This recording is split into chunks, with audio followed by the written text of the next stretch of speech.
আপনার ভাবনা জুড়ে থাকে হচ্ছে মানুষ, সেই মানুষকে আপনি কখনো অধিকার বঞ্চিত বা মজলুম যে নামেই আপনি ডাকুন না কেন বা আমরা ডাকি না কেন, সেই মানুষই থাকে হচ্ছে আপনার ভাবনা জুড়ে। কিন্তু বারবারই আমরা দেখতে পাই যে যাদের নিয়ে আপনার কথা বলছেন তাদের বিপক্ষে, মানে তাদের প্রতিপক্ষই আপনাকে বারবার হতে হয়। এর কারণ আসলে কি, আমি মোটা দাগে যদি কয়েকটা উদাহরণ দিতে, আপনি দেখবেন আপনি শুরু থেকে ডক্টর ইউনূস সরকারের সমালোচক, 24 আগস্ট থেকে বিএনপি ও জামাতের কর্মকাণ্ড আপনি ভালো চোখে দেখছেন না, ইদানিং হেফাজতের প্রতিও আপনি নাখোশ, কথিত তৌহিদি জনতার সক্রিয়তার বড় সমালোচকও আপনি। আপনি কি মনে করেন যে এটা কেন হচ্ছে, এর জন্য আপনার দায়টা আপনি দেখেন কিনা? আমরা অধ্যাপক আজমেরও একটু শরণাপন্ন হব এই বিষয়টা একটু বুঝবার জন্য, যে ফরাদ ভাই যার পক্ষে কথা বলতেছেন তার বিপক্ষে আবার ফরাদ ভাইকে দাঁড়াতে হচ্ছে। এখানে কে মজলুম কে জালিম বা এরকমটা কেন হচ্ছে আমরা একটু বুঝতেও চাই। ফরাদ ভাই।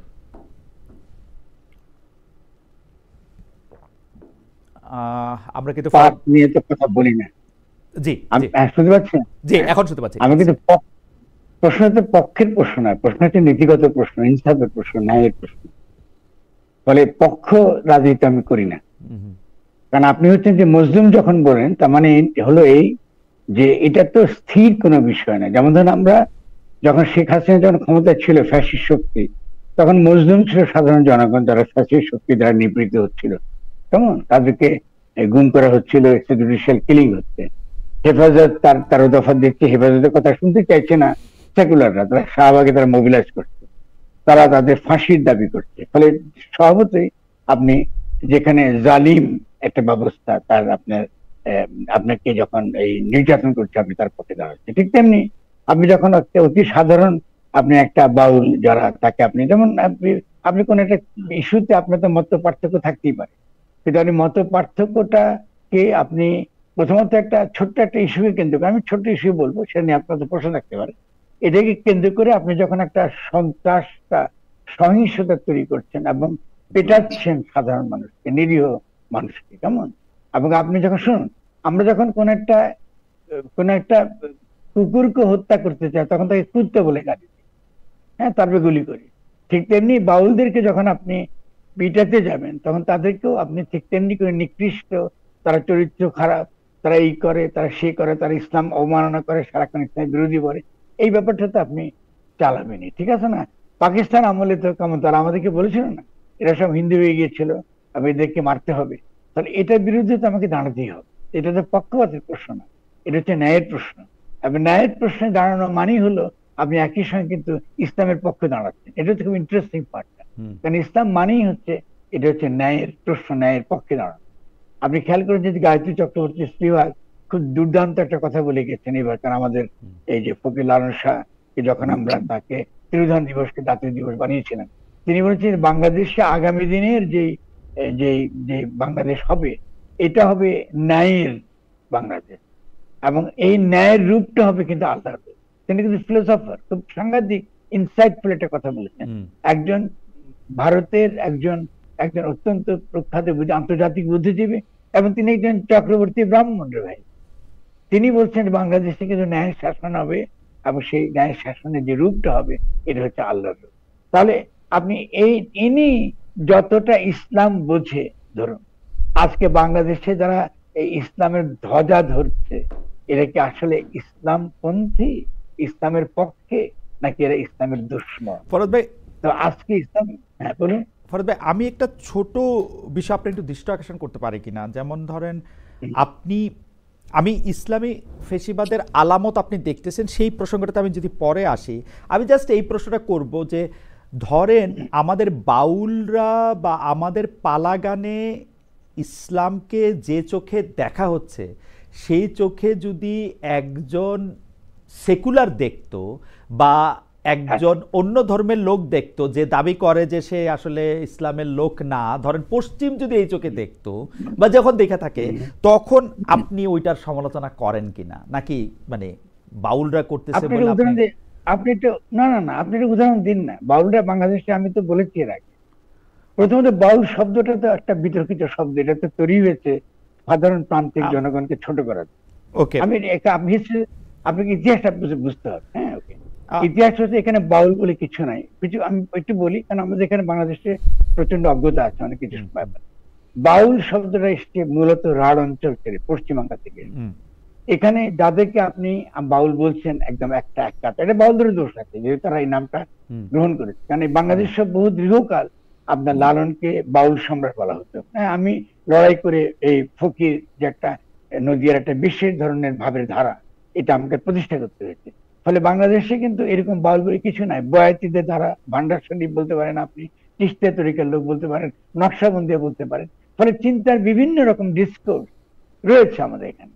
আর সেই ডিসকোর্সটা যেহেতু একটা অংশ এটা এগুলোকে কেন্দ্র করে গান করে, গানটা কিন্তু গৌণ দিক, খুবই গৌণ দিক। ফলে সাধারণত প্রশ্নটা হচ্ছে যে আমাদের পাশ্চাত্যে যেমন গড়ে উঠেছে যে ধর্মতত্ত্বের পর্যালোচনার মধ্য দিয়ে দর্শনের বিকাশ ঘটে, সেই কারণে সেখানে দর্শনের বিকাশটা ঘটেছে একটা একাডেমিক লেভেল। যে খ্রিস্টান ধর্মতত্ত্বের ক্রিটিক করার মধ্য দিয়ে আপনি দেখবেন যে কান্ট বেরিয়ে এসছে, সেন্ট অগাস্টিন বেরিয়ে এসছে, এর পরবর্তী হেগেল বেরিয়েছে, এরপরে আপনার ধরেন পুরো জার্মান ভাবাদর্শ আপনাকে দিয়ে বেরিয়ে এসছে। ফলে তাদের সেখানে ধর্মের প্রশ্নটা একই সঙ্গে ছিল ধর্মতত্ত্বের ক্রিটিক, মানে ধর্মতত্ত্বকে পর্যালোচনা করা, সমালোচনা না, মানে ধর্মের মধ্যে একটা দার্শনিক ভাব থাকে, এটাকে স্পষ্ট করবার জন্য আপনার কিছু তর্ক তুলতে হয়। তর্ক মানে বুদ্ধির দরবারে আনতে হয়। একটা যে উপলব্ধির দরবার, ধর্মটা একটা উপলব্ধির দরবার, সেই উপলব্ধির দরবার থেকে আমি তাকে বুদ্ধির দরবারে তুলে আনি। আমাদের এখানে বুদ্ধির দরবারে তুলে আনার কাজটা আপনার করতেছে, যাদেরকে আপনারা বাউল বলেন। কিন্তু বাউল আমি সোজা বাদ দিচ্ছে, বিভিন্ন রকম তরিকা তাদের ভান্ডার শরীফ একরকম করবে, চিশতিয়ার একরকম করবে, ফকির লালন শাহ ভিন্ন ভাবে করবে। কেমন আছে তেমন আল্লাহ কে বলছে তোমার অপার লিলে তুমি আপনি আল্লাহ ডাকো আল্লাহ। এখন এই যে একটা বাক্যের মধ্যে কথাটা বললো যে আল্লাহর নামটা তো মানুষই ডাকে এবং মানুষের মধ্যে তিনি বিরাজ করেন।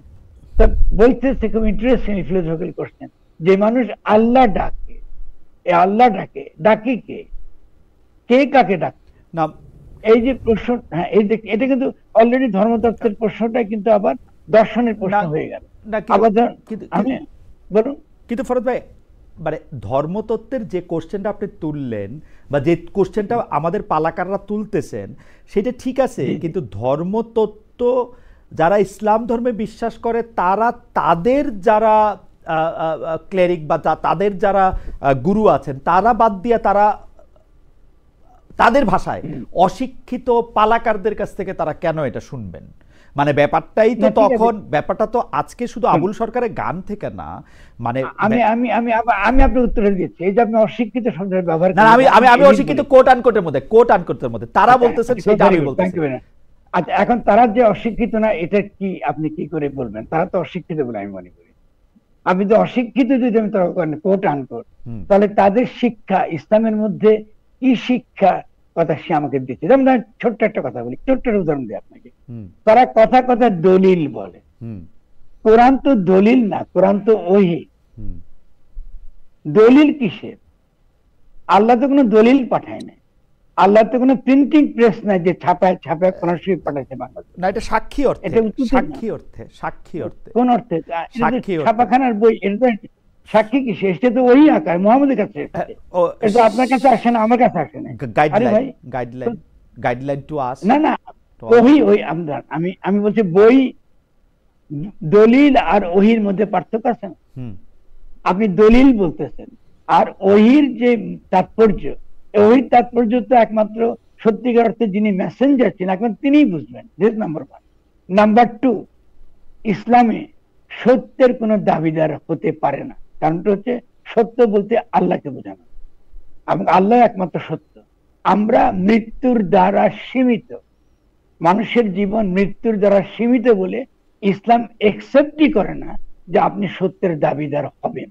এই জন্য যখন আমরা ফতোয়া কথা, মুফতি যখন ফতোয়া দেয়, মুফতির ফতোয়াকে তাকে এটাকে বাস্তবায়নের অধিকার মুফতিকে দেওয়া হয় না, এটা দেওয়া হয় রাষ্ট্রকে দেওয়া হয়। এবং 10 জন মুফতির মধ্যে তাদের বিভিন্ন রকম তর্ক বিতর্ক থাকে না। আপনি কথা বুঝছেন? প্রশাসন, রাষ্ট্র এবং বিচার ব্যবস্থা আর তথাকথিত ফতোয়া, আপনি একটা মত দিতেই পারেন, ফতোয়া মানে মত দেওয়া। কিন্তু যারা ফতোয়া দিয়ে আবার যখন এটাকে মৃত্যুদণ্ড বাস্তবায়নের কথা বলে, এটা তো আইন বিরোধী কথা বলে, এটা তো ইসলাম বিরোধী কথা বলে।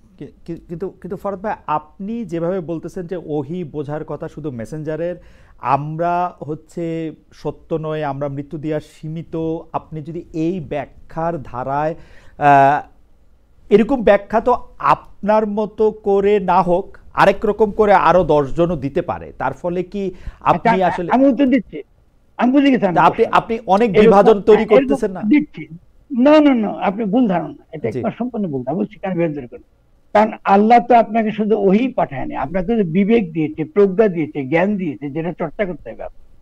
তার মানে আপনি বলতেছেন যে আমার যে জ্ঞানটা আল্লাহর কাছে আমি পেয়েছি, তিনি আমাকে দিয়েছেন, দান করেছেন, তিনি আমাকে ওহী দেন নাই, কিন্তু তিনি আমাকে বিবেক দিয়েছেন যাতে আমি কি করতে পারি, আমি এই যে ওহীটা পড়তে পারি, কোরআনটা আমি পড়তে পারি। এই জন্য কোরআন নিজেকে কোনো বিধান বলেন, বলছে হুদাল্লিল মুত্তাকিন, যারা মুত্তাকি তাদের জন্য কি, এটা পরামর্শের বই।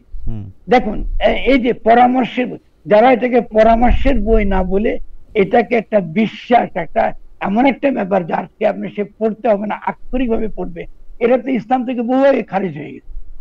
ফলে এদেরকে এরা তো রসুল উম্মত হিসেবে নিজেকে দাবি করতে পারে। তো আপনি দেখতে পাচ্ছেন আপনি বাউলদেরকে মূর্খ বলছেন, তো এদের তো চরম মূর্খ তো কেউ না, ভয়ঙ্কর রকম। ফরহাদ ভাই আমি আবার আপনার কাছে আসি, শুধু প্রশ্নটা আমি করে রাখি, আপনি আমাকে যখন বিবেকের কথা বলতেছেন, এখন জনাব ফরহাদ মজারের বিবেক, ডক্টর মোহাম্মদ আজমের বিবেক আর খালেদ মহিউদ্দিনের বিবেক বা আরেকজন মানুষের বিবেক তো সমান হবে না।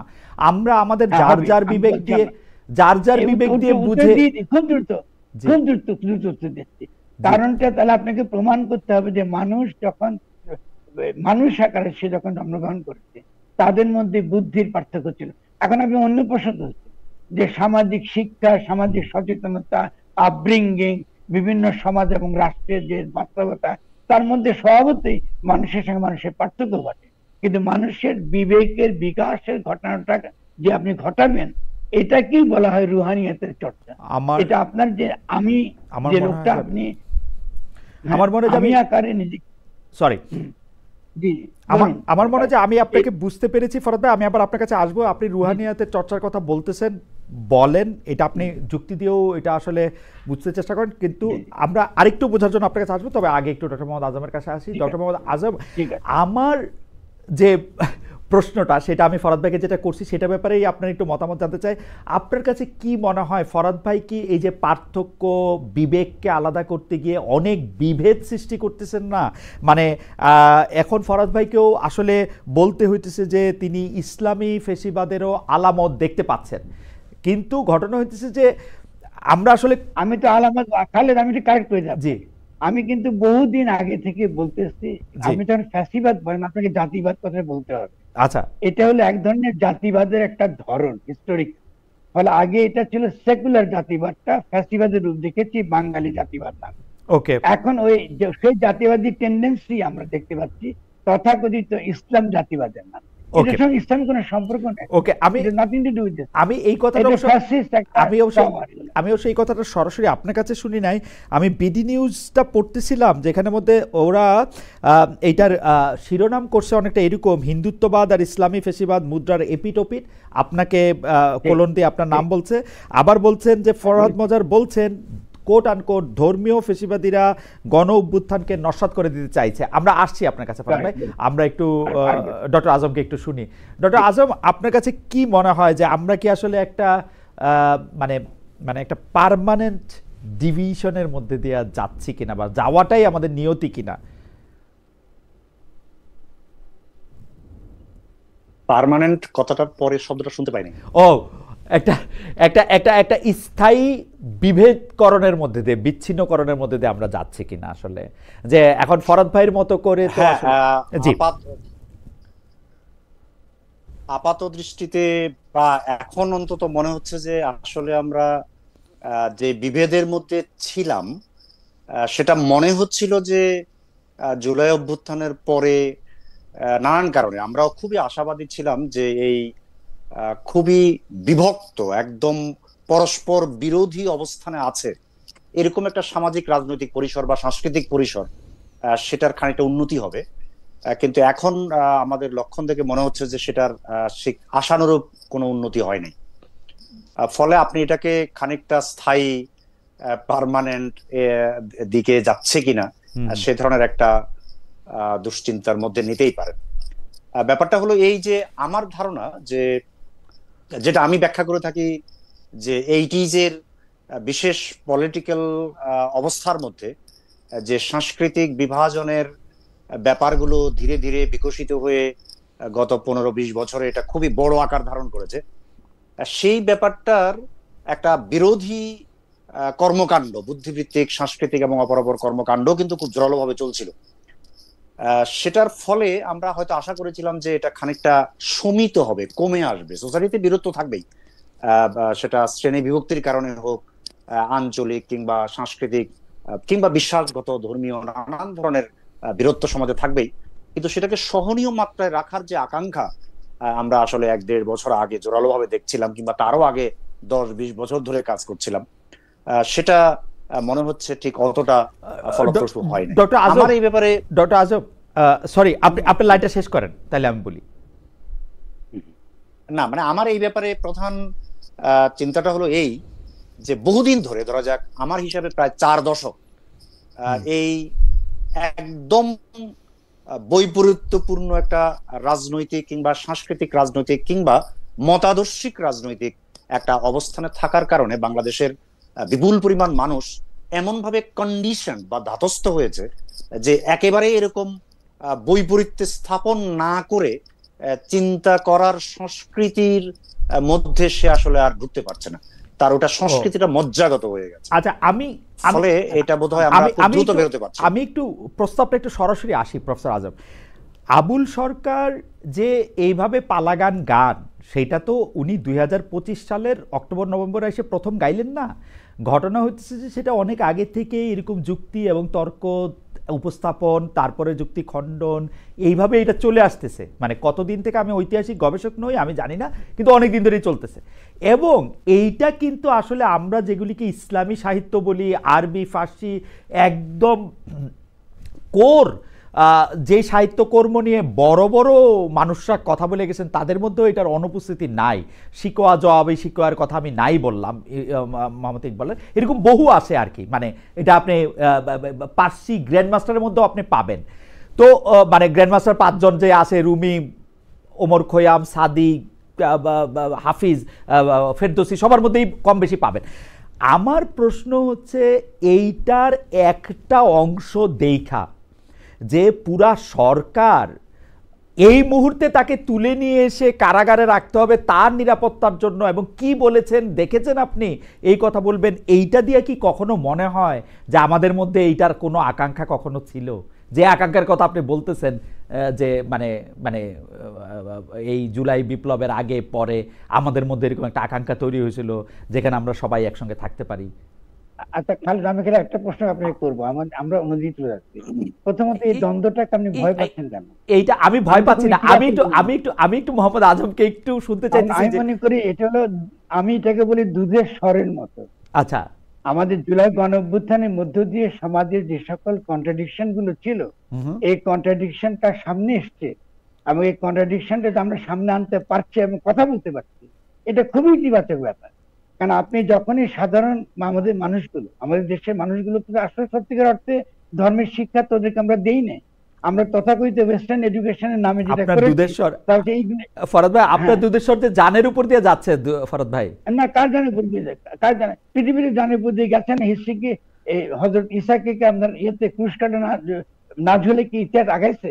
আপনি ধরুন 71 যুদ্ধ না করে কি আপনি মানুষ শহীদ নামে কেমন আগাইছে? ভয় পাচ্ছেন কি? আপনি কথা হচ্ছেন যেটাকে বলছি, যেটাকে মোকাবেলা করতে হবে, এটাকে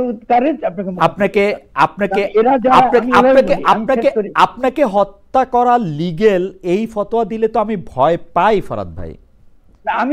আমি তো বদযোগ্য প্রথম থেকে, বুদ্ধিজীবী মাত্রই, সত্যিকারের অর্থে জ্ঞানী ব্যক্তি মাত্রই বদযোগ্য। কারণ জ্ঞানীরা ইতিহাসের সামনে থাকে এবং তারা সবসময় হিস্ট্রিতে তার সামনে থাকে, যে প্রথম তীরটা তারা নিজেদের বুকে নেয়, প্রথম তলোয়ারের আমি খুবই গর্বিত, আপনার মতো আমি ভীত না। আমি মনে করি প্রথমত যেটা মিথ্যা, যারা ইসলামের কেউ না, যে নোবডি, তারা একটা ছোট্ট একটা কথা ধরে আবুল সরকারের পুরো এই বাউলটা সারাক্ষণে আল্লাহ রসুলের প্রশংসা করে, তারা কেউই সেকুলার না, তথাকথিত সেকুলার তো সেকুলার না, তারা সবসময় এই দেশে সুফিরা আমাদের ইসলাম প্রচার করেছে। এইসব হুজুররা যারা এখন রাস্তা নামছে, এরা ইসলাম প্রচার করে নাই, ইসলামের তারা ক্ষতি করছে, সুফিদের ইসলাম তো আসল ইসলাম না। এটা যখন বলা হয় যে আপনারা সুফিরা, তো এই এই ইসলামের মধ্যে তো এই ইসলামের মধ্যে তো এই ইসলামের মধ্যে তো ফিতনা, এই ইসলামের মধ্যে তো ফিতনা। আমি আসি ফরাদ আপনার কাছে, আমরা একটু একটু একটু আপনাকে আমি ছাড়বো না। ফিতনার তর্কটাতে আমাদের সূরা বারা এর মধ্যে আপনার কোরআন শরীফে তো আছে কি, ফেরেশতারা কি ফিতনার কথা বলে নাই? যে মানুষ তুই পাঠাচ্ছ কেন মানুষ দুনিয়ায়, মানুষ সে ফিতনা ফাসাদ করবে, তো মানুষদের তো এটা বলেছে তো না। তো ফলে আপনি ফিতনাকে নিয়ে ভয় পাচ্ছেন কি জন্য? ফিতনা ফাসাদ যারা করে, এরা কারা করে? এরা তো শয়তান করে, ফিতনা ফাসাদ শয়তান করে। ফলে আপনি ফিতনা ফাসাদ আমি করছি না, আমি যুক্তির কথা বলছি, বিবেকের কথা বলছি, জ্ঞানের কথা বলছি, মানুষকে ভালোবাসার কথা বলছি, প্রেমের কথা। আপনি যে প্রেমের কথা বলতেছেন, মানুষের ভালোবাসার কথা বলতেছেন, সেইটা কি আপনি ইসলামী রীতি মাইনা বলতেছেন? এই ইসলাম কি আর কোথাও আছে? এটা দর্শকরা প্রশ্ন করতেছেন, এই ইসলাম কি আর কোথাও আছে? না, এটা এটা এটা এটা এটা আমার রাসূল মুহাম্মদ সাল্লাল্লাহু আলাইহি ওয়াসাল্লাম এবং কোরআন শরীফের ছত্রে ছত্রে আছে, প্রথম থেকে লেখা আছে কি বিসমিল্লাহির রহমানির রহিম, দয়ার দয়া। এটা একটা দয়ার ধর্ম। যারা, এবং আপনি কি বলেন, এই যারা এই যে ঘোষণা দিচ্ছে তারা হত্যা করবে, হত্যার অধিকার চাইছে, এটা ইসলামের কোথায় আছে বলুন আমাকে? ওকে, এবং তারা সমস্ত রাষ্ট্রায়নের বাইরে, আমাকে বুঝা পারে না। ওকে, এরা কি মুসলিম? এরা মুসলিম হতে পারে? এরা মুসলিম দাবিদার? মানে কারা আসল মুসলমান, কারা আসল মুসলমান নয়, সেই দাবিতে আমরা আসছি। আমরা একটু প্রফেসর আজমকে একটু শুনি, যে প্রফেসর আজম আপনার কাছে কি মনে হয় যে কেন পুরো সরকার এত ভয় পাইলো? ফরাদ ভাই অবশ্য উল্টা আমাকে বলতেছেন যে আমি কেন ভয় পাইলাম। আমার কাছে আমার জায়গাটা আমি শুধু একটু বলে রাখি প্রফেসর আজম, আমি ভয় পাইতেছি হচ্ছে, আমার কাছে মনে হয় যে আমি যদি কারো ধর্মীয় অনুভূতিতে আঘাত না দিতে চাই, সেটা যেমন ইসলামের ধর্মীয় অনুভূতি আঘাত দিতে চাইবো না, সেটা অন্য লোকের অনুভূতিরও আমরা রক্ষা করতে হবে। সেইটা কথায় কথায় হিন্দু বা যারা অল্প অন্য ধর্মের আছে তাদের অনুভূতিও রক্ষা করতে হবে, সবার অনুভূতি রক্ষা করতে হবে। মোহাম্মদ আজম, আপনার কাছে একটু শুনি। হ্যাঁ, আমার কাছে যে ব্যাপারটা আসলে ব্যাখ্যাটা অত কঠিন না। এটার একটা লম্বা কালচারাল, পলিটিক্যাল এবং ইডিওলজিক্যাল হিস্ট্রি আছে, যে হিস্ট্রির মধ্যে আমাদের মেইন স্ট্রিম ইন্টেলিজেন্সিয়া এবং যে রাষ্ট্রীয় কাঠামো, এই কাঠামোটার সঙ্গে বিপুল পরিমাণ মানুষের যে সম্পর্ক সেটা যুক্ত হওয়ার কারণে আমাদের বিপুল পরিমাণ মানুষ আসলে মেইন স্ট্রিম ইন্টেলিজেন্সিয়া এবং রাষ্ট্রীয় কাঠামো এগুলোকে অপর জ্ঞান করে, বিরোধী জ্ঞান করে, এবং মনে করে না যে তাদের পক্ষে আসলে কথাটা বলবে। এই লম্বা ইতিহাসটা আছে। কেন আমি কথাটা বলছি সেটা একটু পরে বলছি। আর দ্বিতীয়টা হলো যে প্রশ্ন তোলার যে পদ্ধতি, মানে নিঃসন্দেহে আবুল সরকার যা বলেছেন সেই বিষয়ে আপত্তি যে কারো থাকতেই পারে, কিন্তু প্রশ্ন হলো আপত্তিটা আমি করব কিভাবে, এটার প্রশ্নটা কি, পদ্ধতিটা কি, সেটা আসলে একটা বুদ্ধিভিত্তিক চর্চার মধ্য দিয়ে গিয়ে কোন লেভেলে গিয়ে একটা দশের জন্য মেনে নেয়ার মতো সমাধানে পৌঁছাবে, এই প্রক্রিয়াটা আমাদের সমাজে আসলে বিকশিত হয়নি। এবং এটা একটা আরেকটার সঙ্গে যুক্ত। আমি কথাটা এই জন্য বলছি যে যখন আমাদের ধরা যাক বুদ্ধিজীবী শ্রেণীর একটা গুরুত্বপূর্ণ অংশ, কিংবা আমরা যাকে মেইন স্ট্রিম মানুষজন বলতে পারি, তারা আবুল সরকারের পক্ষে গেছে, তখন ঐতিহাসিক কারণে বিপুল পরিমাণ যারা মনে করে যে তারা মুসলমান পরিচয়কে প্রধান করবে, তারা ভেবেছে যে ঐতিহাসিক ভাবেই তো এরা আমাদের বিরোধী, এরা মুসলমান বিরোধী, ফলে এরা যখন আবুল সরকারের পক্ষপাত করছে সেটা ইসলামের বিরোধিতা আকারেই করছে। এরকম একটা ঐতিহাসিক যে গড়ন, যেটা আমি একটু আগে পরস্পর শার্প বৈপরীত্য দিয়ে ব্যাখ্যা করেছি, এরকম একটা গড়ন যে আমাদের এখানে আছে, সেই ইতিহাসটা কিন্তু এই পুরো ব্যাপারটার সঙ্গে যুক্ত। একই সঙ্গে ওই যে প্রশ্ন তোলা এবং সমাজের বিভিন্ন স্তরে সেটা মীমাংসা করার যে পদ্ধতি, এটার অনুপস্থিতিও কিন্তু ব্যাপারটার জন্য দায়ী। অধ্যাপক আজব, যারা আবুল সরকারকে সাপোর্ট করতেছেন তাদের কথাটা আমরা একটু আলাদা করে রাখি, কিন্তু ঐতিহাসিক ভাবে যখন আপনি বললেন, তখন আমরা এই পালাগানগুলির একটা বৈশিষ্ট্য কিন্তু দেখি যে ধর্মকে ব্যাখ্যা করার। আপনি কিন্তু প্রশ্ন কোন দিকে নিয়ে যাচ্ছেন। তর্কটা কখনো পালাগান নিয়ে ছিল না। তর্কটা হলো আবুল সরকারের একটা 4 ঘন্টার পালা থেকে ছোট্ট এক টুকরা 3 সেকেন্ডের জিনিসকে আলাদা করে নিয়ে এসে আপনি একটা উস্কানিমূলক একটা ভূমিকা নিয়েছেন ওই জায়গায়। আমি সেই জায়গার মধ্যে ফরহাদ ভাই, আমি সেই জায়গার মধ্যে আসতেছি। ঐতিহাসিকভাবে মানে আমি যেটা বলতে চাইতেছি সেটা হচ্ছে যে আমাদের এই শিল্পীরা যেভাবে ধর্মকে ব্যাখ্যা করতেছেন, সেই ব্যাখ্যাটা কি আসলে মাদ্রাসা পড়ে যারা শিক্ষিত তাদের সাথে সাংঘর্ষিক হইতেছে কিনা ঐতিহাসিকভাবে যারা সাপোর্ট করছে? এই ব্যাখ্যাটা আমি আপনাকে আগে দিয়েছি। না, আমি একটু আজমকে প্রফেসর আজমকেও এটা শুনতে চাই হচ্ছে এই কারণে, প্রফেসর আজমকে এই কারণে শুনতে চাই কারণ হচ্ছে যে এটা তো আসলে একদিনের একটা টুকরা ঘটনার সাথে জড়িত না, এটার সাথে এটা হচ্ছে যে আমরা কিন্তু দেখছি যে এটার চ্যালেঞ্জটা কিন্তু রয়েছে উইদিন চ্যালেঞ্জটা আর কি। আমরা একটু ডিপে যাই, আপনি খুব হালকা জায়গা থেকে দেখেন। জি জি, আমি আজমের উত্তরটা দেব। আমরা কিন্তু একটা গ্লোবালি একটা নিউ লিবারাল ইকোনমিক পলিসির মধ্যে রয়েছে। আপনি অন্য তর্কটা আগে এটা চিন্তা করতে হবে এক্স্যাক্টলি যে সিচুয়েশনটা কি। এখানে মানুষের দৈনন্দিন জীবনে ইহলৌকিক তার যে সকল আশা আকাঙ্ক্ষা আছে, কামনা আছে, এটা অর্জন করবার, এটাকে তৃপ্ত করবার কোনো সামাজিক, অর্থনৈতিক, রাষ্ট্রীয়, রাজনৈতিক, সাংস্কৃতিক কোনো পরিসর নাই। গরিব মানুষকে আপনি কমপ্লিটলি মার্জিনালাইজ করে ফেলেছেন। এই যে একটা পরিস্থিতি, এই পরিস্থিতির মধ্যে এই মানুষগুলোকে অতি সহজে পরলোকের কথা বলা যায়, পরলোকের টিকিট বিক্রি করা যায়, জান্নাতের টিকিট বিক্রি করে। এটা ব্যবসা রে ভাই, এটার সঙ্গে ধর্মের কোনো সম্পর্ক নেই। আমাদেরকে পরিষ্কার, আপনি যে তর্কটা নিয়ে আসতেছেন তর্কটা আসলে কিন্তু একদমই ভুল তর্ক। কেন? কারণ আপনি যদি রিয়েলি ইসলামে তর্ক করতে চান তাহলে আপনাকে তর্ক তুলতে হবে কোন মাযহাবের মধ্যে, আপনি স্পেশাল হানাফি মাযহাবের মধ্যে এই যে এই অবমাননার জন্য এই যে মৃত্যুদণ্ডের সাথে যে কথাটা দাবি করছে এসে হুজুরেরা, এটা কোথায় আছে? আপনি আমাদের মাযহাবে না, হানাফি মাযহাবে না, কিছু এবং সেই মাযহাবগুলোর মধ্যে তর্ক বিতর্ক আছে। আপনি তর্ক বিতর্ককে ভয় পাচ্ছেন, বিরোধকে ভয় পাচ্ছেন কেন? সবসময় আপনার এই তর্ক বিতর্ক সমাজে থাকবে। আমি আপনার এই যুক্তিটার সাথে একমত হলাম যে আমাদের আসলে এই ব্যাপারটা মীমাংসার দিকেই যাওয়া উচিত, তর্ক বিতর্ক অনেক কিছুর মধ্যে। আমরা একটু মোহাম্মদ আজমকে একটু শুনি যে এই তর্কটা মানে এটা তো আসে, আগে থেকেই আসে, এখানে একটা উই আর দে আসে নাকি, এখানে একটা পর আর অপর আছে কিনা? মানে আমরা দুইটাই কিন্তু গরিব মানুষের কথা বলতেছি, যেটার মধ্যে আসলে ঠিক আছে আমরা তার কাছে ধর্ম তুলে দিব না জ্যাজ সঙ্গীত তুলে দিব, কোনটা বেশি বিক্রি হইতেছে, কোন সময় কোনটা ভালো, ওইটা ঠিকই বলছেন এটা ফরহাদ ভাই। আপনার মন্তব্য একটু আমরা একটু শুনতে চাই প্রফেসর আজম। না, আমার মন্তব্যটা হলো যে বিতর্কটা তো ছিল, আমরা জানি ঐতিহাসিকভাবে ছিল, বাউল ইত্যাদি সম্পর্কিত আমরা ফতোয়া কিংবা ধ্বংস কামনা ইত্যাদি ধরা যাক কমপক্ষে 150 বছর আগে, কমপক্ষে 150 বছর আগে থেকে একদম রেকর্ডেড প্রচুর পরিমাণে ঘটনা ঘটেছিল।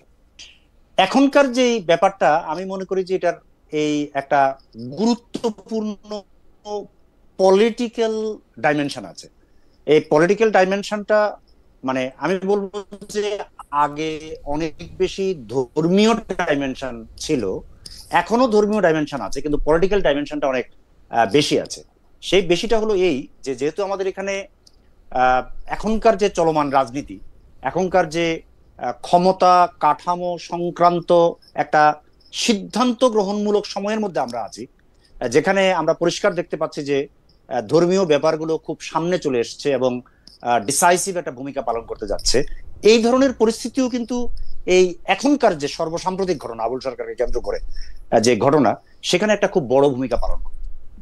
এখন রাষ্ট্রের দিক থেকে কি ধরনের ভূমিকা পালন করা হবে, আমাদের বুদ্ধিজীবী সমাজের পক্ষ থেকে কি ভূমিকা পালন করা হবে, আমাদের যারা থিওলজি নিয়ে চর্চা করেন তাদের পক্ষ থেকে কি ভূমিকা পালন করা হবে, এই ভূমিকাগুলোর এক ধরনের বিবেকবান কিংবা সৃজনশীল তৎপরতার মধ্য দিয়ে আসলে আমরা এই ব্যাপারটাকে ওভারকাম করতে পারবো। আমি ফরহাদ ভাইয়ের এই কথার সঙ্গে খুবই একমত যে এটা কিন্তু একটা আমাদের জন্য বিরাট সুযোগও বটে।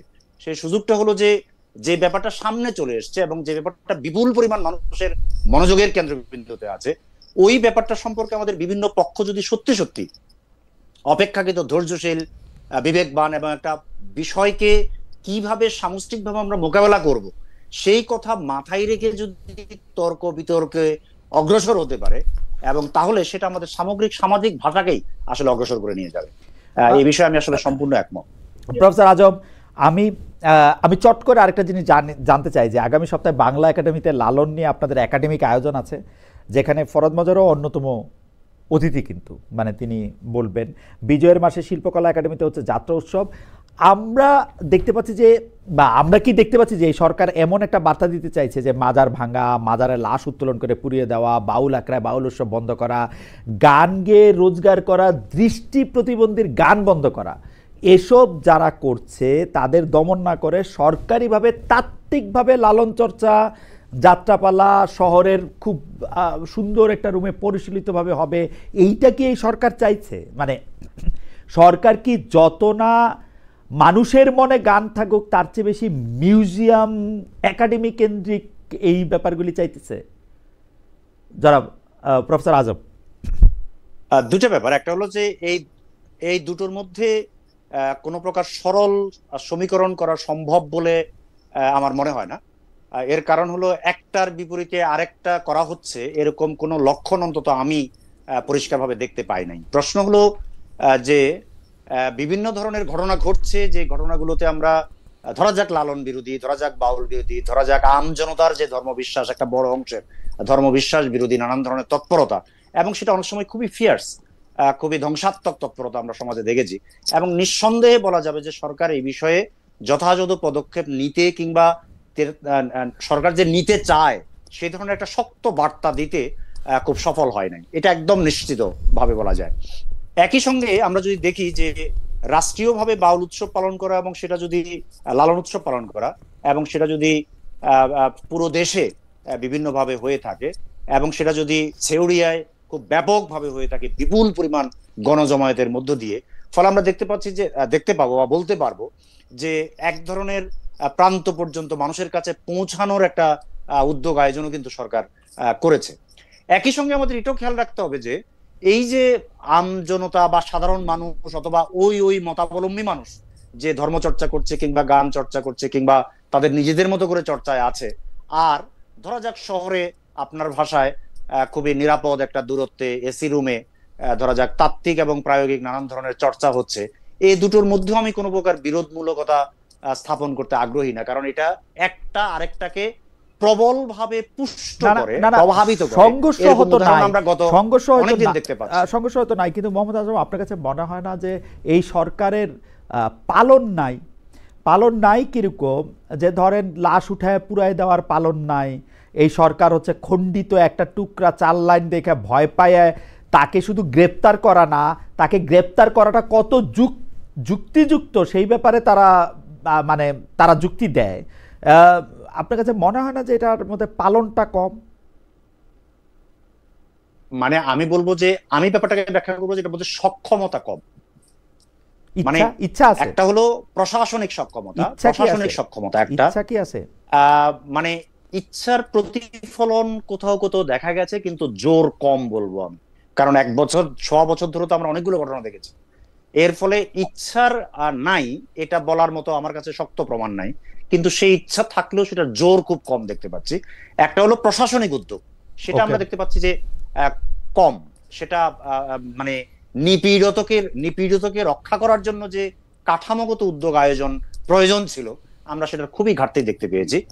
আর আরেকটা হলো যে আপনি যেটাকে ইচ্ছা বলছেন, যেটাকে তাত্ত্বিক প্রায়োগিক নানান ধরনের চর্চার কথা বলছেন, সেসব দিক থেকে আমরা দেখতে পাচ্ছি যে একটা ইচ্ছার জোর, ইচ্ছাটা আছে, কিন্তু সেটা বিপুল পরিমাণ মানুষকে রক্ষা করার দিকে যেতে পারছে না।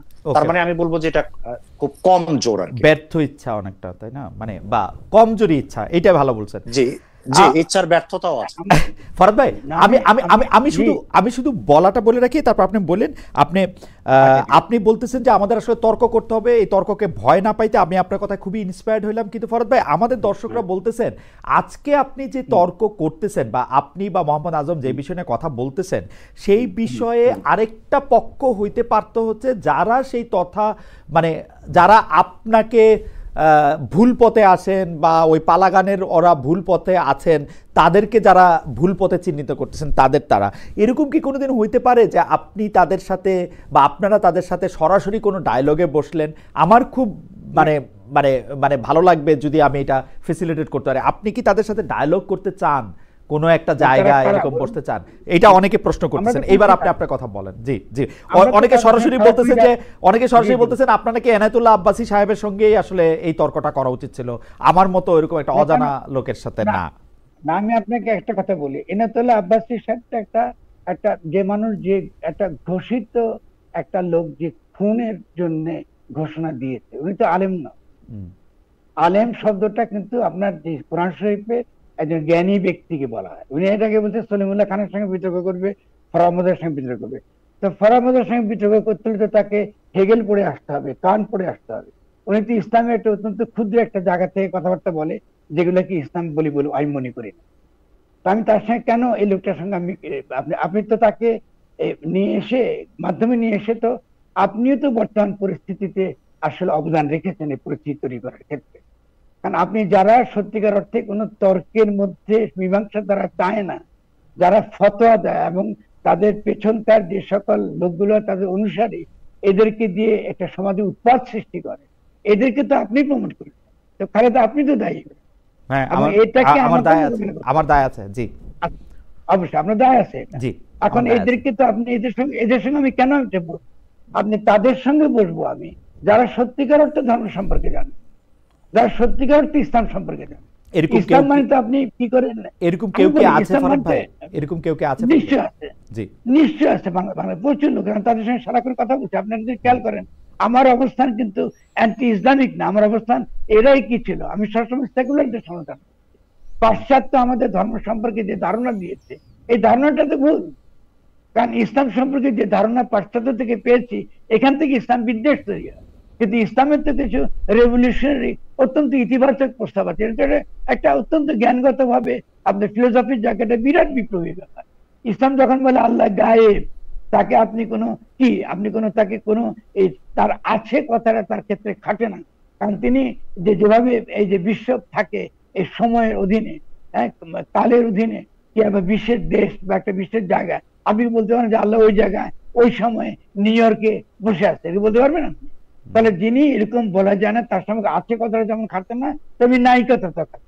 এই জন্য ইসলাম কি বলতেছে যে আপনি গায়েবে আত্মসমর্পণ করতে হবে। এটা হচ্ছে কোরআনের বাণী। আমি কোরআন থেকে করছিলাম আপনাকে। তাহলে এই যে শব্দটা, গায়েব শব্দটা বোঝার মতো লোক লাগবে, তো তার সঙ্গে তো তর্ক চলবে। আপনি তো মূর্খের সঙ্গে তর্ক করতে পারবেন। আপনি যে মূর্খ অর্থ বুঝেন, বা ফকির লালন যখন বলছে নাফি ইসবাত যে জানেন, যে লাইলা কথার অর্থ বুঝেন, যে নাফি করা, ইসবাত, তারপরে ইল্লাল্লাহ পড়া, এই যে দুইয়ের পার্থক্য, যে নেগেশন। আমি শেষ করি খালেদ প্লিজ। জি জি, যারা নেগেশন এবং অ্যাফার্মেশনের ভেদ করতে পারে না, নফি ইসবাত যে জানে না, মিছেরে তার পড়াশোনা, লালন কয় তারা কি করে, তারা ধর্মের নামে চটকদারি করে বেড়ায়। তা আমি এদের সঙ্গে বসে কি করবো? এইটাই কারণে যে তারা লালনকে পছন্দ করে। ঠিক আছে না? আমি আরো শেষ করি, আরেকটা ছোট্ট শেষ করি। যে ফকির লালন বলতেছে যে মুখে পড়ে সদাই লা ইলাহা ইল্লাল্লাহ, আইন ভেজিলেন রাসূলুল্লাহ। আপনি যখন সেই লালনের বিরোধিতা করেন, তার মানে আপনি আমাকে লা ইলাহা ইল্লাল্লাহ বলতে নিষেধ করছেন। তো এরা কি মুসলমান? আমাকে বলেন না, এরা মুসলিম পর্যায়ে পড়ে? এদের সঙ্গে আমি কি তর্ক করি? ফরহাদ ভাই, আমি কিন্তু আপনার কথার সাথে আমি দ্বিমত করতে পারছি না। কারণ আপনি আমাকে বলছেন যে আপনিও তো এনায়েতুল্লাহ আব্বাসীকে আনছেন, তারপর হচ্ছে এইসব মানুষ তাদের বক্তব্য দেওয়ার সুযোগ, তারা খুনের কথা বলছেন, সেটার একটা মাধ্যম দেওয়া হয়েছে। এর জন্য যদি দায় থাকে, আমি দায় খুব স্বীকার করতেছি। কিন্তু ফরহাদ ভাই, আপনি আমাদের সকলের শিক্ষক হিসাবে আমাদের প্রশ্ন যে আপনি যদি তাদের সাথে না বসেন, তাদের যুক্তি যদি না শোনেন, অবশ্যই বলবো, অবশ্যই শুনবো, কিন্তু আপনি এনায়েতুল্লাহ আব্বাসীর কথা কেন? আচ্ছা, অবশ্যই শুনবো। এনায়েতুল্লাহ আব্বাসী তো একবারের লোক না রে ভাই। না, এটা দর্শক, যেহেতু এনায়েতুল্লাহ আব্বাসী আপনাকে বলছেন যে আপনি যে ধরনের অন্যায় করছেন, আপনাকে মেরে ফেলা যায়, আমি তার কথা বলতে চাইতেছিলাম না। আপনি বলছেন যে মেরে ফেলার জন্য আপনি রেডি আছেন, মরে যাওয়ার জন্য আপনি রেডি আছেন। আপনি কিন্তু বারবার সরে যাচ্ছেন মনীষা। জি, আপনি এনায়েতুল্লাহ আব্বাসীকে তো আমি উত্তর দিয়ে ফেলেছি, আমার তার দরকার নেই। আচ্ছা ঠিক আছে, বাদ দিলাম। আপনি বাদ দিলাম, না বাদ দিবেন না।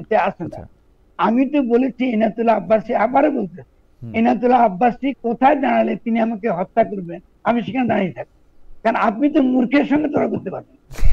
আপনি কি বলতে চান? না, কিন্তু আপনি শিখাবেন না, আপনি শিখাবেন না, আপনি তো আমাকে শিখাইতেছেন, আপনি তাকে। আরে ভাই, আপনি একটা পাগলা কুকুরকে কি শিখাবেন রে ভাই?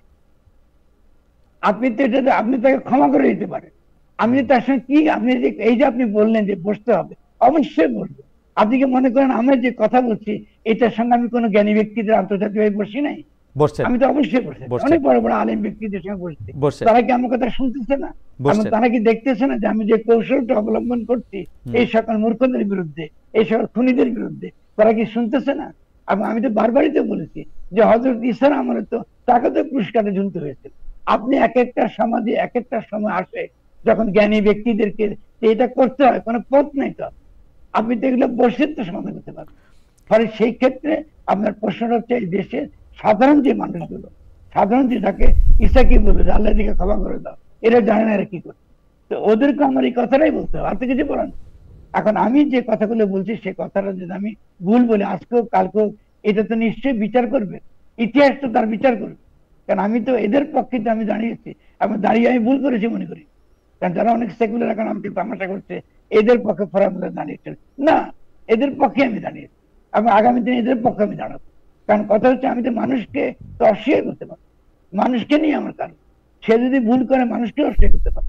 কিন্তু আপনি আমাকে বলতেছেন সেটা না, এমন একটা লোকের সঙ্গে বলতে যে লোকটা বিশুদ্ধ মূর্খ। আচ্ছা, ওর আমি কি কথা, আচ্ছা আমি আমি আমি আমি আমি আমি অন্যভাবে বলি যে ধরেন আপনি যে ব্যাখ্যা দিচ্ছেন বা যে জায়গার থেকে যে যে যে পাটাতন বা পটভূমি থেকে আপনি কথা বলতেছেন, এই একই জায়গা থেকে কি আমাদের ইমাম সাহেবেরা, আমি যদি বলি বাইতুল মোকাররমের যিনি খতিব আছেন তিনিও কি একই জায়গায় আছেন? তার সাথে কি আপনার এই ব্যাপারে কথা হচ্ছে? মানে মানে মানে ব্যাপারটা কি আলাদা হইতেছে কিনা? মানে কারণ আমার মানে অনেকে লিখতেছেন তো, যারা যারা আমাদের সাথে আলোচনা অংশগ্রহণ করতেছেন তারা বলতেছেন যে আমি তো দিচ্ছি, বুঝে গেছেন।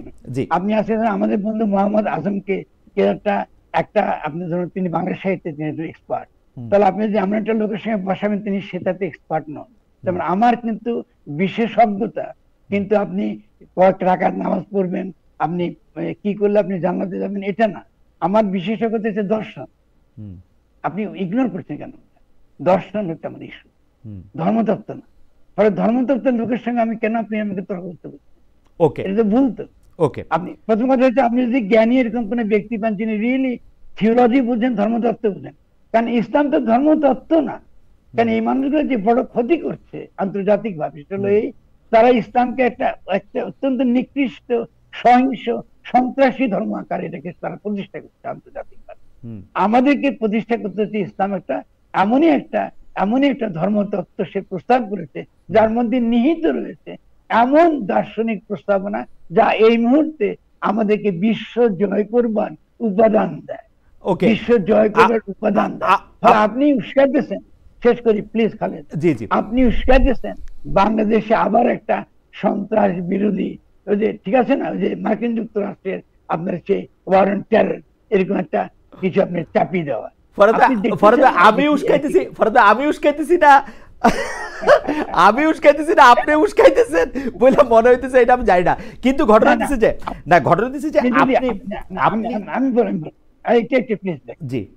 আপনি যদি এরা যেভাবে ইসলামকে হাজির করতে, এই যুক্তি দিয়েই তো মার্কিন যুক্তরাষ্ট্র বিভিন্ন জায়গায়, রাইট, এটা আমি মানি, এটা মানি মার্কিন যুক্তরাষ্ট্র ইসলামের যে চেহারাটা দেখাইতে চায় সেই চেহারাটা অনেক সময় আমরা উনাদের মধ্যে দেখতে পাচ্ছি। কিন্তু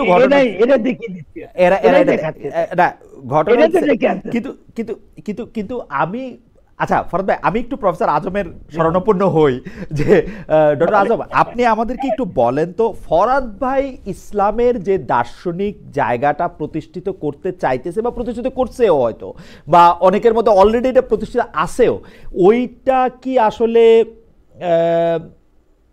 মানে ওইটা কি আসলে সামনে আসতে পারবে, নাকি আমরা যেইটা পশ্চিম আমাদেরকে ইসলামের রূপ বইলা যে জিনিসটা দেখাইতে চায় সেইটাই বাংলাদেশে প্রতিষ্ঠিত? আপনার কাছে কি মনে হয় কোনটা আসলে শক্তিশালী, কোনটা? এটা ব্যাপারটা ফরহাদ ভাইয়ের প্রস্তাবের মধ্যে তো একটা রেভলিউশনারি ব্যাপার আছে। রেভলিউশনারি ব্যাপার মানে হলো আমূল ভিন্ন, আমূল ভাবে ভিন্ন। একটা ব্যাপার আছে। সেই ব্যাপারটা ফিলোসফিক্যালি বিশুদ্ধ তো আমি মনে করি উপস্থাপিত হওয়া উচিত। আমার কাছে একটা যেই ব্যাপারটা যদি পুরো জ্ঞান তাত্ত্বিক আলোচনা নয়, পার্টিকুলারলি ফরহাদ ভাইয়ের ক্ষেত্রে আমার কাছে যেই ব্যাপারটা একটু জটিল মনে হয়, সেই ব্যাপারটা হলো যে ফরহাদ ভাই তো খুবই পলিটিক্যাল পার্সন, মানে একই সঙ্গে পলিটিক্যাল বলতে বোঝাচ্ছি শুধু তাত্ত্বিক অর্থে না, কন্টেম্পোরারি যে পলিটিক্যাল নানান ধরনের পজিশন, ফরহাদ ভাই তো এগুলোতেও তার মতামত খুব ব্যাপকভাবে প্রকাশ করেন। ইসলাম বিষয়ে তার যে আইডিয়া, এটা তার ওই যে বৃহত্তর পলিটিক্যাল প্যারাডাইম, সেটার সঙ্গে খুব অঙ্গাঙ্গি ভাবে যুক্ত। কিন্তু এই দুটোর মধ্যে একটা বিরোধও আছে। বিরোধটা হলো যে আমি যখন একটা ফিলোসফিক্যাল প্রপোজিশন দেই, তখন এটা মুখ্যত ফরহাদ ভাই খানিকটা বলেছেও বিভিন্ন ভাবে, আজকের বক্তৃতাও বলেছেন, আজকের কথাবার্তাও বলেছেন, যে এটা আসলে ফার অ্যাডভান্স একটা লেভেলে অবস্থান করে। ফলে তার মানে যেই পর্যালোচনা পদ্ধতি, আলোচনা পদ্ধতি, ব্যাখ্যা পদ্ধতি, সেটার একটা ভিন্ন পদ্ধতি আছে। সেটা বুদ্ধিভিত্তিক স্তরে, দার্শনিক স্তরে, একাডেমিক স্তরে, নানান স্তরে হয়। আবার যেটা পলিটিক্যাল এবং কন্টেম্পোরারি পাওয়ার স্ট্রাকচার কিংবা আগামী দিনগুলোতে কোন কোন পক্ষ কিভাবে ক্ষমতার অংশীদার হবে, বাইরে যাবে, এই ব্যাপারটা যখন আমরা কাজ করি তখন সেটা খুবই প্রেজেন্ট একটা ব্যাপার, একদম কন্টেম্পোরারি টাইম অ্যান্ড স্পেসের মধ্যে কাজ করে। ফলে এই দুটোর মধ্যে একটা খুবই কমপ্লেক্স রিলেশন আছে। আমি পার্টিকুলারলি এটা ফরহাদ ভাইয়ের তৎপরতা এবং কথাবার্তার ক্ষেত্রে বললাম।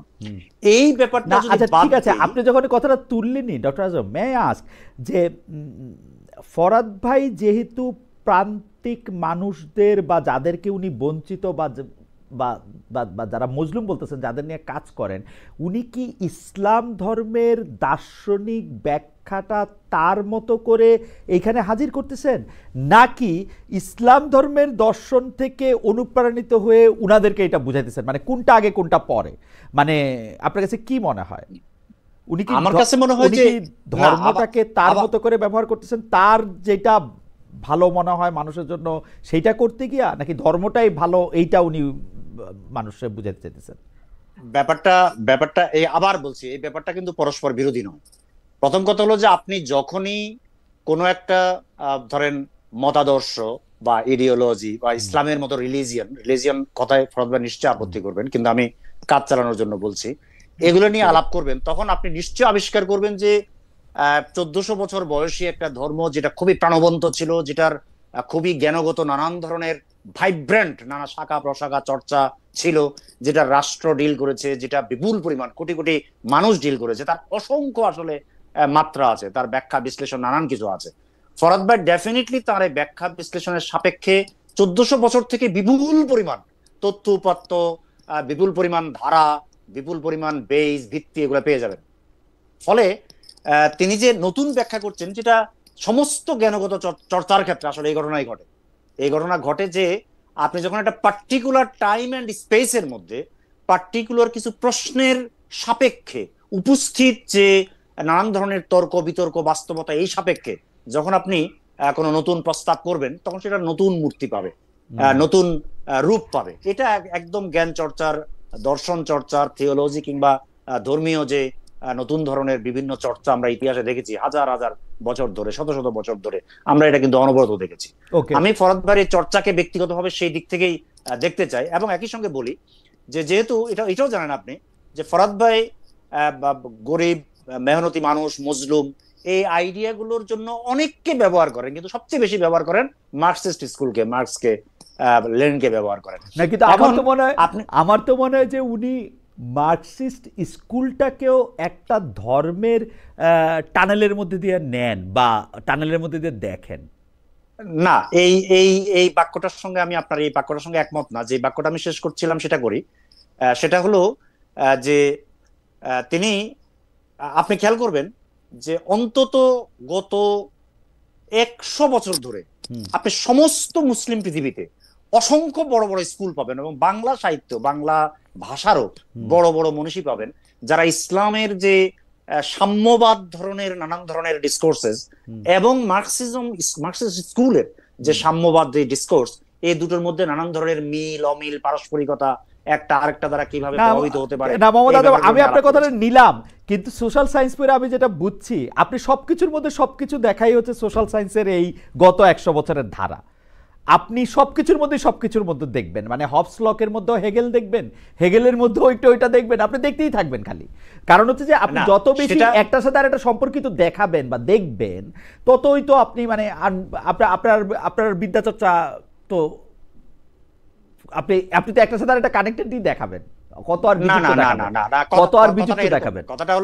কথাটা এরকম না, কথাটা হলো একজন পার্টিকুলারলি তার বিশিষ্ট এপিস্টেমোলজি এবং মেথোডোলজির মধ্যে, জ্ঞান তত্ত্ব এবং পদ্ধতির মধ্যে যখন কোনো একটা ব্যাপারকে সম্পর্কিত করেন, তখন তার কিন্তু বিশেষ রূপ দাঁড়িয়ে যায়। সেটাই তো চিন্তার শক্তি, চিন্তার নতুনত্ব। ঠিক আছে, আপনি একটার সঙ্গে আরেকটা দেখাচ্ছেন, আপনি যদি এই শেষ করেন, ব্যাপারটা বললে তো একটা জেনারেলাইজড হয়ে গেল। আপনি যদি একটু শেষ করেন তাহলে আমি একটু ফরাদ ভাইয়ের কাছে যাই। ফরাদ ভাই, আপনার কাছে যাওয়ার আগে আমি একটু আমাদের একজন দর্শক অনেকবার একই মেসেজ পাঠিয়েছেন, একটু পড়ে শোনাই। ওনার নাম মাহমুদুল হাসান রুমন।